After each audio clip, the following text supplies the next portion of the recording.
हर हर महादेव। नमस्कार फ्रेंड्स, कैसे हैं आप सब। आशा करती हूँ सभी बहुत अच्छे होंगे। मैं पूजा वेलकम करती हूँ आप सभी का आपके अपने यूट्यूब चैनल अंकित वास्तु ज्ञान में। फ्रेंड्स, हिंदू धर्म में सोमवती अमावस्या का बहुत ही खास महत्व है। सोमवती अमावस्या किस दिन मनाई जा रही है? सोमवार के दिन पड़ने वाली अमावस्या को सोमवती अमावस्या कहा जाता है। तो इस बार की अमावस्या तिथि 8 तारीख दिन सोमवार को पड़ रही है, इसलिए ये सोमवती अमावस्या कहलाएगी। सोमवती अमावस्या का दिन भगवान शिव को समर्पित होता है। मान्यता के अनुसार आज के दिन जो भी व्यक्ति व्रत रखता है या फिर पितरों का तर्पण करता है, उसकी सभी मनोकामनाएं शीघ्र ही पूरी होती हैं।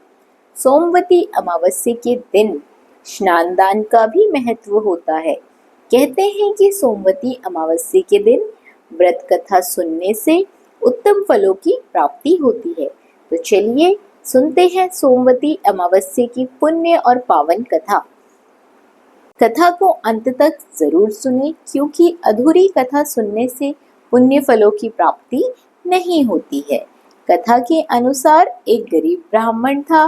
उसका परिवार में पति पत्नी और उनकी एक पुत्री थी।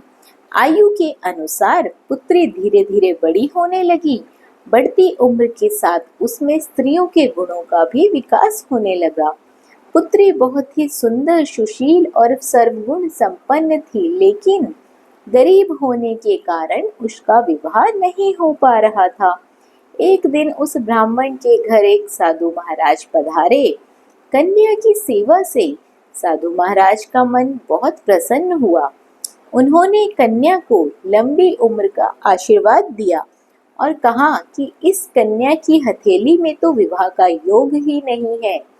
इस बात से चिंतित होकर ब्राह्मण परिवार ने साधु से उपाय पूछा कि कन्या ऐसा क्या करे कि उसके हाथ में विवाह का योग बन जाए। साधु ने कुछ देर विचार करने के बाद ध्यान से आधार पे बताया कि कुछ दूरी पर एक गांव में सोना नाम की धोबिन जाति की एक महिला अपने बेटे और बहू के साथ रहती है, जो बहुत ही संस्कारों से संपन्न तथा पतिपरायण और निष्ठावान है। यदि ये कन्या उसकी सेवा करे तो इसके बुरे योग मिट सकते हैं।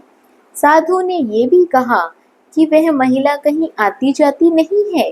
ये बात सुनकर ब्रह्माणी ने अपनी बेटी से धोबिन की सेवा करने की बात कही।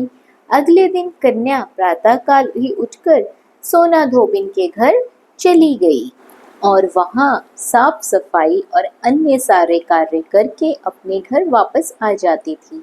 एक दिन सोना धोबिन अपनी बहू से पूछती है कि तुम सुबह उठकर ही सारे काम कर लेती हो और पता भी नहीं चलता।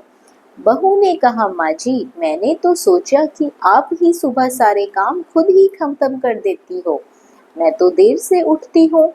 इस पर दोनों सास बहू निगरानी करने लगे कि कौन है जो सुबह ही घर का सारा काम करके चला जाता है। कई दिनों के बाद धोबिन ने देखा कि एक कन्या अंधेरे में घर में आती है और सारे काम करने के बाद चुपचाप चली जाती है। जब वह जाने लगती है तो सोना धोबिन उसके पैरों पर गिर पड़ी। पूछने लगी कि आप कौन हैं और इस तरह मेरे घर में छुपकर आकर काम क्यों करती हैं। तब कन्या ने साधु द्वारा कही गई सारी बात बताई। सोना धोबिन पति परायण थी, उसमें तेज था, वे इस बात को मान गई। सोना धोबिन के पति थोड़ा अस्वस्थ थे। उसने अपनी बहू से अपने लौट आने तक घर पर ही रहने को कहा।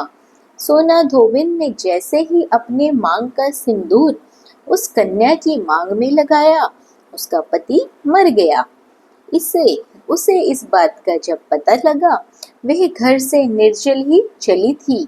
ये सोचकर कि रास्ते में कहीं पीपल का पेड़ मिलेगा तो उसे भंवरी देकर उसकी परिक्रमा करने के बाद ही जल ग्रहण करेगी। उस दिन सोमवती अमावस्या थी। ब्राह्मण के घर मिले हुए पूरे पकवान की जगह उसने ईंट के टुकड़ों से 108 बार भंवरी देकर पीपल के पेड़ की 108 बार परिक्रमा की।